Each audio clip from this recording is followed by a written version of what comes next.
کون سے ذکر کا فائدہ ہوگا؟ جڑ سے کوئی فائدہ ہمیں تو نہیں ہو رہا، پتوں سے ہمیں کیا فائدہ؟ ہمیں تو پھل چاہیے. اگر اس درخت پہ پھل نظر آ گئے آپ کو لگے ہوئے اور پھل وہ کھانا شروع کر دیا آپ نے الحمدللہ، تو سمجھو پھر آپ کا ذکر کمال ہو گیا.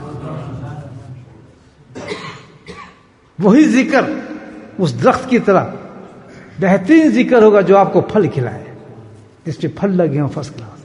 اب آپ پوچھ سکتے ہیں کہ جناب وہ پھل کون سے ہیں جو ذکر کے درخت پر لگیں، تاکہ ہمیں پتہ چل جائے الحمدللہ یہ ہمارا جو درخت ہے اللہ کے ذکر کا یہ بہت فرسٹ کلاس ہے، ہمیں بہت مزہ آ رہا ہے اس میں.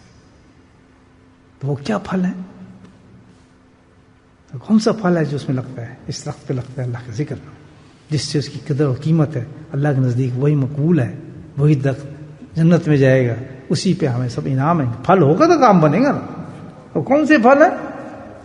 سبحان اللہ، وہ لگ جائے تو کام بن جاتا ہے. پھر وہ ذکر ہے، پھر آپ کہیں جی ہم نے ذکر کیا ہے، ذکر ہمارے پاس ہے، ہم ذاکر ہیں. وہی ذکر ہے جو جا کے پھر ہمیں قبر میں بچائے گا. جو قبر میں بتایا نا کہ ذکر کرنے والا سب سے بڑا عمل ہے جو قبر کے عذاب سے بچائے گا. یہی میں نے بات بتائی نا. وہ کون سا ذکر ہوگا؟ یہ ذکر ہے جو میں بتا رہا ہوں.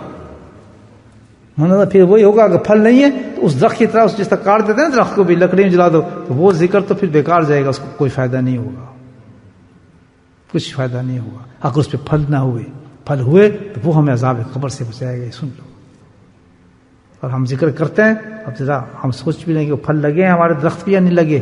اگر نہیں لگے تو فوراً وہ پھل لگ جانے چاہیے، تاکہ الحمدللہ موت کا کچھ پتہ نہیں.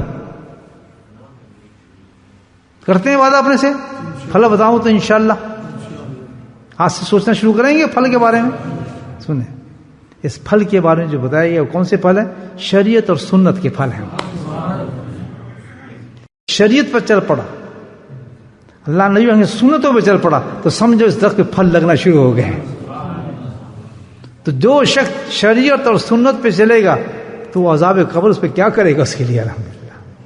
یہی وجہ ہے کہ جب ذکر اللہ کا ہوتا ہے تو کامیاب ذکر، اس کی نشانی یہی ہے کہ ذکر ہوتے ہی الحمدللہ جلدی یا دیر ذکر کا ساتھ کیوں سے ہے. یہ ذکر کا ساتھ نہیں ہے کہ بھائی ہمیں غیب کی خبریں آنی شروع ہو گئیں، یا ہم لوگوں کی باتیں بتانے شروع کر دیے، یا ہم نے جنوں کو قابو کر لیا ہے، یا ہم نے پھونکیاں مارنی شروع کر دی ہیں، یا لوگوں نے ہمیں ولی کہنا شروع کر دیا ہے، یا ہم کشف و کرامات بتانے لگے ہیں، یا آج یہ ہمارے پاس جبریل آئے تھے، آج فلاں آئے تھے. یہ سب چیزیں اس کا نام بزرگی نہیں ہے، نہ ایسے ذکر سے کوئی فائدہ ہے.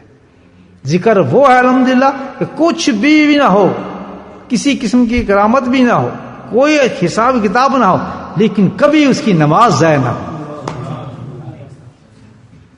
چہرہ اس کا ماشاءاللہ منور ہو سنت کے ساتھ، اس کی عشق بڑھتا جا رہا ہو نبی پاک قسم سے، بغیر کسی دلیل کے ہر سنت کو مان رہا ہو اور زندگی میں آ رہا ہو. حرام سے ایسا بھاگتا ہو جیسے بچھو سے، جیسے قبر میں جو بچھو آئیں گے نا، جب دنیا کے اندر حرام سے اتنا بچنا شروع ہو جائے گا تو قبر میں وہ سانپوں سے بچنا شروع ہو جائے گا.